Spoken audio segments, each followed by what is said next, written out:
नमस्कार दोस्तों, स्वागत है आपका इंस्पिरेशन पाथ चैनल पर, जहां हम आपको देते हैं प्रेरणादायक कहानियां जो आपके जीवन को सफल बना देंगे। तो चलिए बिना देर किए शुरू करते हैं। सच्चा दृष्टिकोण, एक भाई की मासूमियत। एक दिन 6 साल का लड़का अपने 4 साल की छोटी बहन के साथ बाजार जा रहा था। अचानक से उसने देखा कि उसकी बहन पीछे रह गई है। उसने मुड़कर देखा तो पाया कि उसकी बहन एक खिलौने की दुकान के सामने खड़ी होकर एक गुड़िया निहार रही है।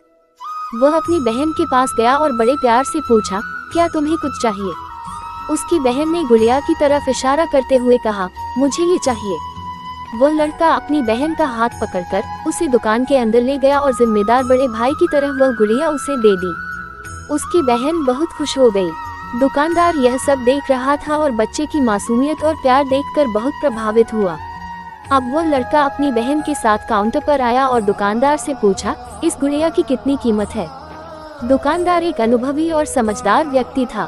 उसने प्यार से बच्चे से पूछा, बेटा आप क्या दे सकते हो? लड़के ने अपनी जेब से कुछ सीपें निकाली जो उसने और उसकी बहन ने समुद्र किनारे से चुनी थी और दुकानदार को दी। दुकानदार ने सीपों को बड़े ध्यान से गिना और बच्चे की तरफ मुस्कुराते हुए देखा। बच्चा चिंता में पड़ गया और बोला, सर क्या ये कम है? दुकानदार ने हंसते हुए कहा, नहीं बेटा, ये तो इस गुड़िया की कीमत से भी ज्यादा है। मैं ज्यादा वापस कर रहा हूँ।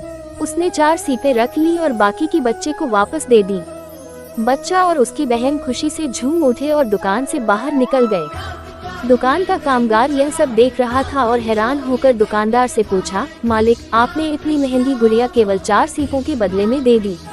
दुकानदार ने मुस्कुराते हुए कहा, हमारे लिए ये सिर्फ सीपें हो सकती हैं, लेकिन उस बच्चे के लिए ये अनमोल है। जब वो बड़ा होगा और उसे याद आएगा कि उसने सीपों के बदले अपनी बहन को गुड़िया दी थी, तब वह ये सोचेगा कि ये दुनिया अच्छे लोगों से भरी हुई है। यही सोच उसे अच्छा इंसान बनने के लिए प्रेरित करेगी। शिक्षा, ये कहानी सिखाती है कि सच्ची खुशियों का मूल्य हमेशा पैसे से नहीं आंका जा सकता। कभी कभी मासूमियत और प्यार की छोटी छोटी चीजें भी बहुत महत्वपूर्ण होती हैं। दुनिया में अच्छाई और सकारात्मकता फैलाना ही सबसे बड़ी संपत्ति है। इस कहानी का एक अंत इस प्रकार भी हो सकता है। जब बच्चा और उसकी बहन खुशी खुशी दुकान से बाहर निकले तो दुकानदार ने मुस्कुराते हुए उनकी मासूमियत को निहारा। उसने अपने मन में सोचा, बच्चे की इस मासूमियत को और संजोना चाहिए। कुछ महीनों बाद वही बच्चा और उसकी बहन फिर से उस दुकान पर आए। इस बार बच्चे के हाथ में एक छोटी सी पेंटिंग थी। उसने दुकानदार को वह पेंटिंग दी और कहा, यह मैंने और मेरी बहन ने आपके लिए बनाई है। आपने हमें उस दिन इतनी खुशी दी थी, यह उसी के लिए है। दुकानदार ने पेंटिंग को देखा तो उसने समुद्र किनारे की सीपें, मुस्कुराते हुए बच्चे और एक गुड़िया बनी हुई थी। ये देखकर उसकी आंखें भर आईं। उसने कहा, बेटा ये पेंटिंग मेरे लिए किसी खजाने से कम नहीं। इसे मैं अपनी दुकान की दीवार पर लगाऊंगा। इसके बाद वह दुकानदार बच्चों के जीवन का एक अभिभावक सा बन गया। वह न केवल उन्हें हमेशा मिठाई और खिलौने देता, बल्कि समय समय पर उन्हें पढ़ाई और जीवन के महत्वपूर्ण सबक भी सिखाने लगा। कहानी ने अब एक नई दिशा ली। बच्चे बड़े होकर दूसरों की मदद करने वाले दयालु और अच्छे इंसान बने। वे हर उस व्यक्ति की मदद करते जिन्हें उनकी जरूरत होती।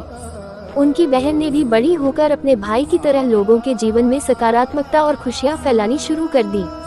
शिक्षा, ये कहानी सिखाती है कि अच्छाई का एक छोटा सा बीज भी एक विशाल वृक्ष बन सकता है। प्यार और दयालुता का प्रभाव हमारी कल्पना से परे होता है। दुनिया में अच्छाई फैलाने के लिए हमें हमेशा तैयार रहना चाहिए।